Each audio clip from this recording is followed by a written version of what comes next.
ஒரு சின்ன தெருவு, ஒரு சின்ன பஜ்ஜி கடை.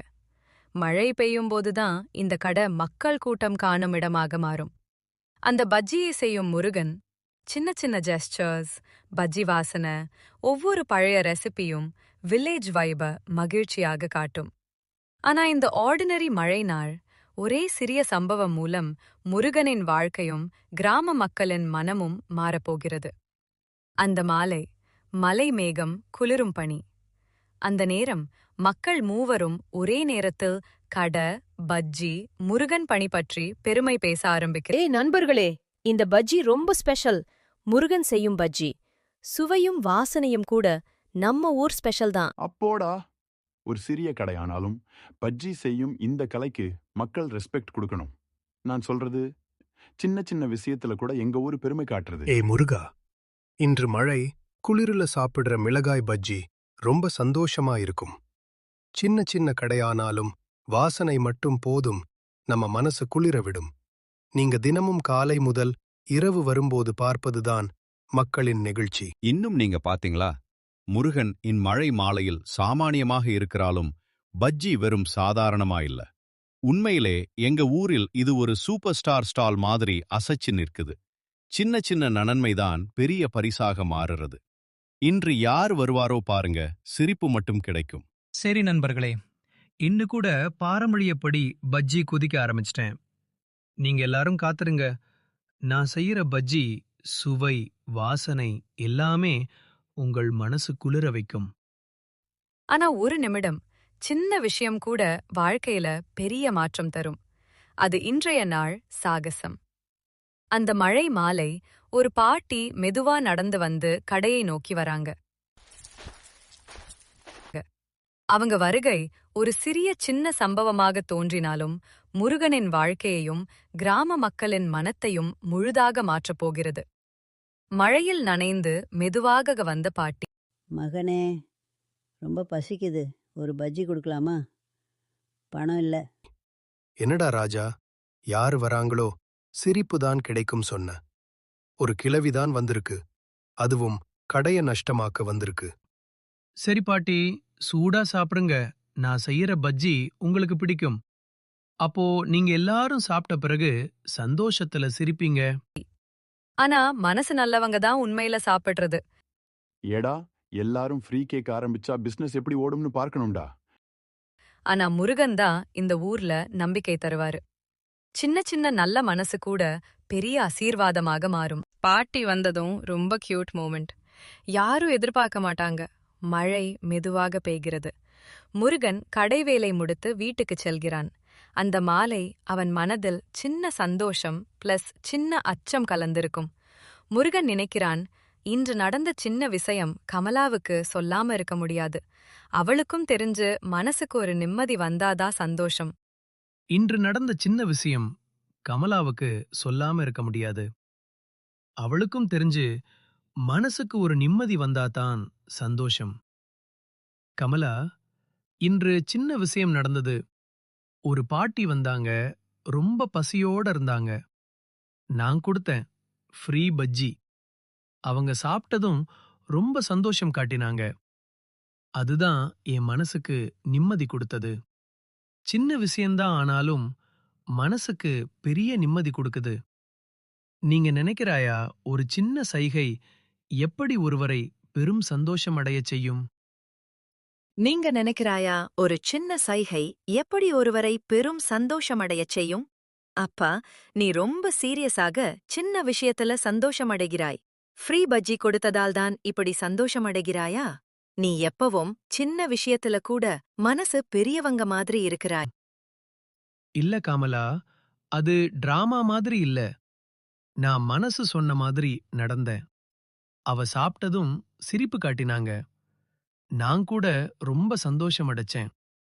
சின்ன விஷயம்தான், ஆனாலும் மனசுக்கு பெரிய இம்பாக்ட் இருக்குது. நம்ம வாழ்க்கையில் எப்பவும் பெரிய விஷயத்துல மட்டும் சந்தோஷம் தேடிக்க கூடாது. சின்ன விஷயத்துல கூட சந்தோஷம், நிம்மதி இருக்கலாம். அதை நான் இன்று உணர்ந்தேன். சரி சரி, நீங்க அப்படியே சின்ன விஷயத்துல சந்தோஷம் அடைச்சிருக்கீங்கன்னா நானும் சந்தோஷம்தான் காட்டுறேன். உங்க மனசு ரொம்ப பெரியது. நீ எப்போதும் சின்ன விஷயத்துல கூட நல்ல மனச காட்டுறவன். அடுத்த நாள் மாலை மழை நின்றிருந்தாலும் காற்றில் இன்னும் ஈரப்பதம் இருந்தது. முருகன் வழக்கம் போல தன் தள்ளுவண்டியை திறந்து வைத்து மிளகாய் பஜ்ஜி மாவை தயார் பண்ணிக் கொண்டிருந்தான்.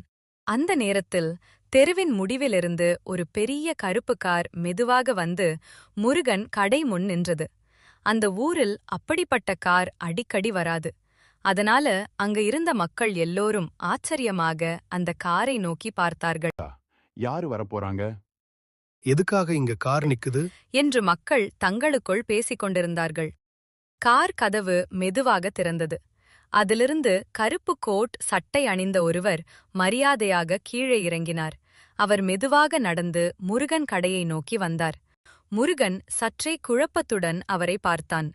அவர் முருகனுக்கு அருகில் வந்து மரியாதையுடன் பேச ஆரம்பித்தார். தம்பி, நேற்று மாலை மழை பெய்யும் நேரத்தில் ஒரு வயதான பாட்டி உங்களிடம் வந்து பஜ்ஜி கேட்டார்களே, அவருக்கு நீங்கள் சாப்பிட பஜ்ஜி கொடுத்தது நீங்கள்தானே? ஆமாங்கய்யா, அந்த பாட்டி ரொம்ப பசிச்ச மாதிரி இருந்தாங்க.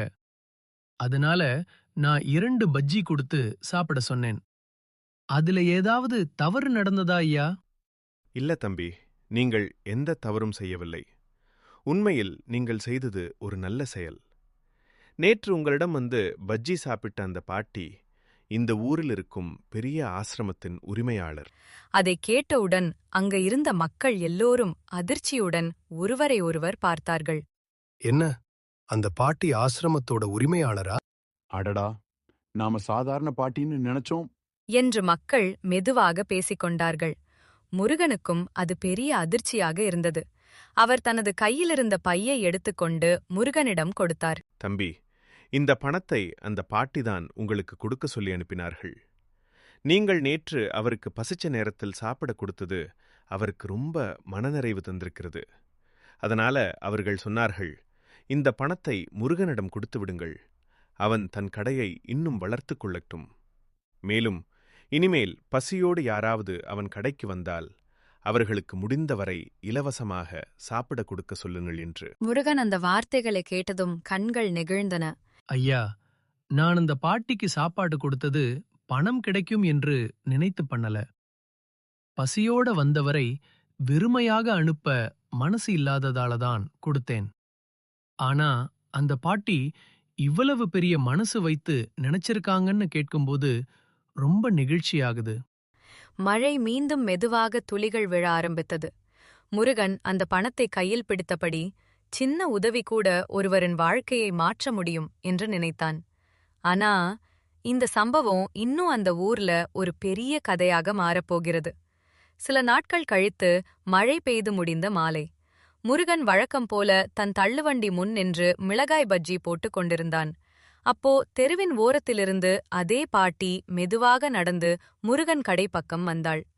முருகன் பாட்டியை பார்த்ததும் முகத்தில் ஒரு பெரிய சிரிப்பு. உடனே கடையிலிருந்து வெளியே வந்து பாட்டியிடம் மரியாதையாக பேச ஆரம்பித்தான். பாட்டி, ரொம்ப நன்றி பாட்டி. அன்னைக்கு நடந்ததுக்கு பிறகு என் வாழ்க்கையே மாறிப்போச்சு. ஆனா ஒரு விஷயம் மட்டும் எனக்கு இன்னும் புரியல பாட்டி. நீங்க ஏன் அன்னைக்கே என்கிட்ட சொல்லல, நீங்க ஒரு ஆசிரமத்தோட ஓனர் அப்படின்னு? நீங்க சொல்லியிருந்தா நான் இன்னும் மரியாதையா பார்த்திருப்பேன் பாட்டி. பாட்டி சிரிச்சுக்கிட்டு மெதுவா சொன்னாங்க. முருகா, நான் ஆசிரமத்தோட ஓனர் இல்லப்பா. என்ன பாட்டி, நீங்க ஆசிரமத்தோட ஓனர் இல்லையா? அப்போ அன்னைக்கு வந்த அந்த பெரிய கார், அந்த மனிதன், அவர்கள் சொன்னதெல்லாம்? ஆமா முருகா, அன்னைக்கு என்ன நடந்துச்சுன்னு நான் சொல்றேன். அந்த நாள் மழை பெய்து கொண்டிருந்த மாலை.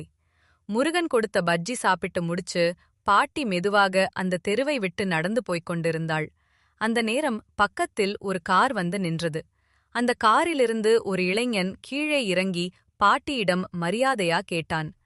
பாட்டி, சாப்பிட்டீங்களா? உங்களுக்கு பசி இருந்தா நான் சாப்பாடு வாங்கி தரட்டுமா? இல்லப்பா, நான் சாப்பிட்டேன்பா. எனக்கு இப்ப சாப்பாடு வேண்டாம். அப்படியா பாட்டி? நீங்க எங்க சாப்பிட்டீங்க? இங்க தெருமூலையில் ஒரு தம்பி பஜ்ஜி கடை வச்சிருக்கான். அவன் ரொம்ப நல்ல மனசு. நான் பசிச்சு நின்னதை பார்த்ததும் எதுவும் கேட்காம எனக்கு பஜ்ஜி கொடுத்து சாப்பிட சொன்னான். அப்படியா பாட்டி? இந்த சுயநலமான உலகத்துல யாரு பாட்டி உங்களுக்கு சாப்பாடு சும்மா கொடுத்தாங்க? அவங்க யார்? அவங்க கடை எங்க இருக்கு? பாட்டி மெதுவாக திரும்பி தெரு மூலையிலிருந்த முருகன் பஜ்ஜி கடையை காட்டினாள். அதை பார்த்த அந்த இளைஞன் சிரித்தான். அவன் முகத்தில் மரியாதையும் பெருமையும் தெரிந்தது. முருகா, இப்போ புரியுதா? நான் இல்லைப்பா ஆசிரமத்தோட ஓனர். அந்த கார்ல இருந்து இறங்கின அந்த தம்பி தான் ஆசிரமத்தோட ஓனர். அவன் ரொம்ப நல்லவன். அதான் பெருந்தன்மையா என்னையே போய் இந்த பாட்டி தான் ஆசிரமத்தோட ஓனருன்னு சொல்லியிருக்கான். பாட்டி சொல்லி முடித்ததும் மக்களுக்கு மின்னல் வெட்டியது போல் அதிர்ச்சி. முருகன் சில நொடிகள் பேச முடியாமல் நின்றான். அவன் கண்களில் மெதுவாக கண்ணீர் நிரம்பியது. அந்த தம்பி ரொம்ப பெரிய மனசுக்காரர். நான் செய்தது ஒரு சின்ன உதவிதான். ஆனா அதை இவ்ளோ பெரிய மனசோட நினைச்சிருக்காருன்னு கேட்கும்போது எனக்கு ரொம்ப நெகிழ்ச்சியா இருக்கு பாட்டி. மழை மெதுவாக மீண்டும் விழ ஆரம்பித்தது. அந்த மழை நாளில் கொடுத்த ஒரு சின்ன மிளகாய் பஜ்ஜி ஒரு பாட்டியின் மனசையும் ஒரு நல்ல மனிதனின் பெருந்தன்மையையும் ஒரு சாதாரண முருகனின் வாழ்க்கையையும் முழுவதும் மாற்றிவிட்டது. இன்று ஒரு முக்கிய நாள். அவன் செல்லப்போகிற இடம் அந்த ஆசிரமம். முருகன் மரியாதையுடன் ஆசிரமத்தின் ஓனரை பார்த்து, வணக்கம் ஓனர் சார், நான் முருகன். நேற்று ஒரு சின்ன உதவி செய்ததுதான். ஆனா அது உங்கள் மனசுக்கு ரொம்ப முக்கியமானது என்பதை இப்ப புரிந்து கொண்டேன். உங்களுக்காக நன்றி சொல்ல வரினேன். நீங்க எனக்கு ரொம்ப பெரிய உதவி செய்தீர்கள். நீங்க சொல்லாத அளவுக்கு கூட மனசோடு உதவி செய்தீர்கள். ஆசிரமம் என்பது இல்லாதவங்களுக்கு உதவி செய்யும் இடம்தான். நம்மிடம் பல இடத்திலிருந்து உதவி வரும் ஸ்பான்சர்கள் இருக்கிறார்கள். ஆனா நீங்கள் கஷ்டப்பட்டோம். அதே கஷ்டத்துல கூட பஜ்ஜியை ஃப்ரீயா கொடுத்தீர்கள். அப்படியே இருக்கிறவர்கள் தான் மனித இனத்துக்கே ஓனர்.